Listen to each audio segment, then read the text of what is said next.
ظهر الدين المؤيد بظهور النبي أحمد. ظهر الدين المؤيد. السلام عليكم ورحمة الله وبركاته. بسم الله الرحمن الرحيم. الحمد لله رب العالمين والصلاة والسلام على رسول الله وعلى آله وصحبه أجمعين وبعد. Yang kami hormati bapak-bapak sekalian, para jamaah Syaroluddin Irtinima yang sangat kami muliakan, bersyukur kepada Allah Subhanahu wa taala malam ini kita bisa melaksanakan kegiatan rutin kita dalam keadaan sehat walafiat. Salawat dan salam marilah kita haturkan kehadiran baginda Rasulullah sallallahu alaihi wasallam. Bapak-bapak sekalian yang sangat kami muliakan, saya akan membacakan satu hadis dalam kitab Mukhtarul Hadis An-Nabawi ini. Bismillahirrahmanirrahim. Atani Jibril. Atani datang. Qala Nabi sallallahu alaihi wasallam, Rasulullah bersabda, Atani Jibril. Atani datang kepadaku Jibril, malaikat Jibril. Rasulullah bersabda, suatu ketika malaikat Jibril datang kepada beliau. Faqala, kemudian berkata, Jibril berkata, Ya Muhammad, wahai Nabi Muhammad, ish ma syi'ta, hiduplah kamu sekehendak hatimu. Jadi ini adalah nasihat Jibril kepada Nabi Muhammad, tentunya juga kepada para umatnya kita. Ya Muhammad, kata Jibril, wahai Muhammad, ish ma syi'ta, hiduplah sekehendak hatimu. Silahkan kamu hidup semaumu semenjak di dunia ini. Tapi ingat, kata Jibril, fa innaka mayyitun, sesungguhnya kamu mayyitun, akan menjadi mayyit, akan mati. Jadi boleh kamu hidup sekehendak hatimu, terserah kamu apa maumu di dunia ini, tapi ingatlah suatu ketika kamu akan mengalami kematian.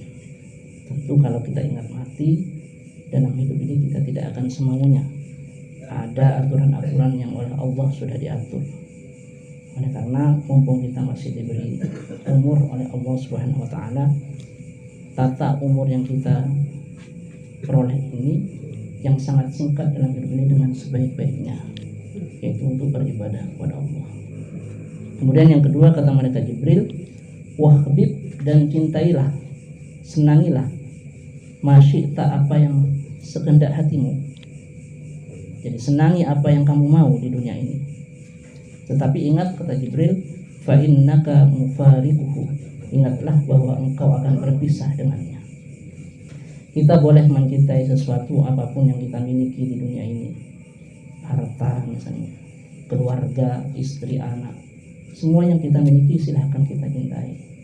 Tapi ingat, suatu saat kita pasti akan berpisah dengan apa yang kita miliki itu, dengan harta kita, dengan anak kita. Kapan? Ketika kita sudah mati, semuanya akan kita tinggalkan. Yang akan melekat hanya amal ibadah kita yang akan kita bawa kepada Allah.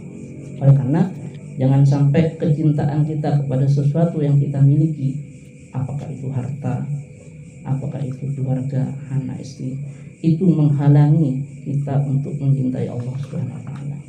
Kadang-kala banyak orang yang terlalu senang kepada harta yang dimiliki, seakan-akan itu akan dimiliki seterusnya, sampai lupa untuk bersedekah.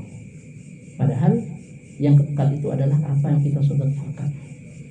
Kalau apa yang kita makan, ya akan kita buang di dunia ini. Tapi kalau apa yang kita sedekahkan, itulah yang akan kekal, yang akan kita bawa mati.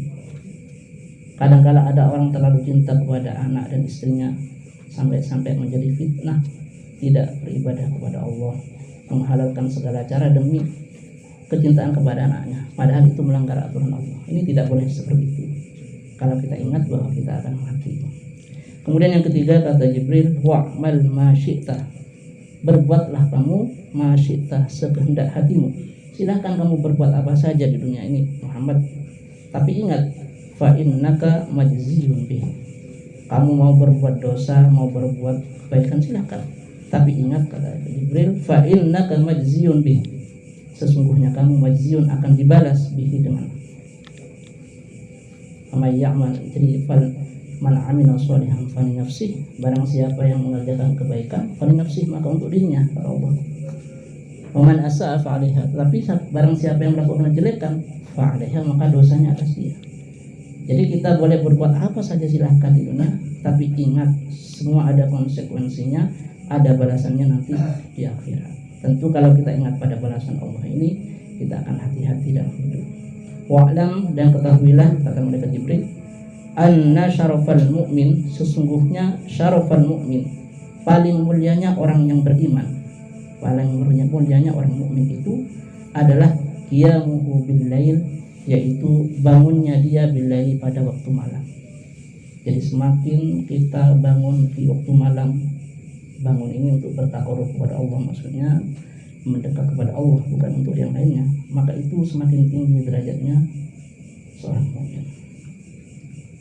Wa izzuhu, dan paling mulianya orang mukmin, istighna'uhu, yaitu paling mulianya seorang mukmin itu istighna'uhu, yaitu paling merasa kayanya, merasa tidak butuhnya dia anin nasi, kepada manusia, sehingga dia tidak minta-minta kepada manusia. Jadi dia ketika merasa cukup dari manusia yang lain, tidak menghinakan dirinya untuk minta-minta kepada orang lain, inilah orang yang paling mulia. Apalagi sampai kemudian menghalalkan segala cara, apalagi menghalalkan segala cara dalil-dalil agama demi untuk mendapatkan sesuatu dari orang itu. Ini yang paling jelek. Kadang-kadang banyak orang biar dia mendapatkan sesuatu dari orang lain, sampai yang haram malah dihalalkan, difatwakan haram. Nah, ini paling jelek. Paling mulianya orang itu adalah ketika ia merasa cukup dari orang lain, sehingga dia tidak minta-minta kepada orang lain, mintanya adalah kepada Allah Subhanahu wa taala. Ini beberapa nasihat malaikat Jibril kepada Nabi Muhammad yang tentunya bisa kita tauladan juga untuk umatnya. Mudah-mudahan kita bisa mengamalkan apa yang dinasihatkan oleh malaikat Jibril ini kepada Nabi Muhammad, dan mudah-mudahan hidup kita ini yang sangat singkat di dunia ini dipenuhi dengan keberkahan oleh Allah Subhanahu wa taala dan kebaikan. Itu saja, mohon maaf manakala ada kekurangan. Wallahu muwaffiq ila aqwamit thoriq. Wassalamualaikum warahmatullahi wabarakatuh. Waalaikumsalam warahmatullahi wabarakatuh.